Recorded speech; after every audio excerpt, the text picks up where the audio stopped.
समझे न पौनी तहर असली इरादा, रूपवा के जाल में धरा गई दादा। हेलो दोस्त, नमस्कार। हम लोग कुछ गुण आप सभी का अपना HDRL एंटरटेनमेंट में स्वागत करते हैं। तो दोस्त, आज हम लेकर आए हैं पवन सिंह का एक ओल्ड सॉन्ग जो कि सैड सॉन्ग है। उस गाने को आप लोग के बीच में 2 लाइन सुनाऊंगा। अगर अच्छा लगे तो एक लाइक जरूर करना।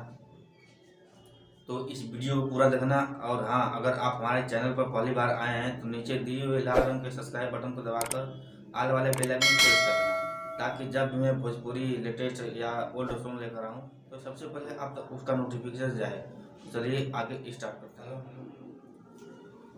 सनहिया लगावल बहुत बात नइखे, सनहिया लगावल बहुत बात नइखे, नजरिया चुरावल बहुत बात होला, केहू के मुआवल बहुत बात नइखे, मुआ के जियावल बहुत बात होला।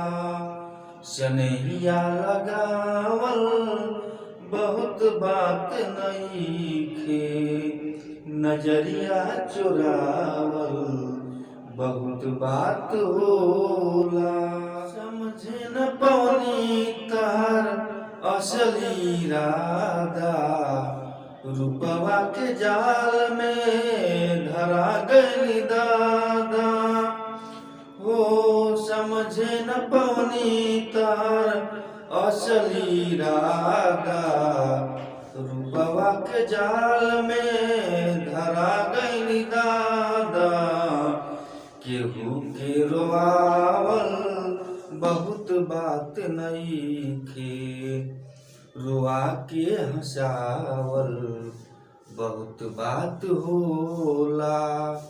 सनहिया लगावल बहुत बात नइखे, नजरिया चुरावल बहुत बात होला। चलिए, आज के लिए बस इतना ही। अगर अच्छा लगा हो सॉन्ग तो एक लाइक जरूर करना। और हाँ, और भी अगर सॉन्ग सुना हो भोजपुरी पवन सिंह का तो हमें कमेंट में जरूर बताना। तो चलिए, फिर अगले दिन कोई नया वीडियो लेकर आता हूँ। तब तक के लिए नमस्कार, जय हिंद, वंदे मातरम।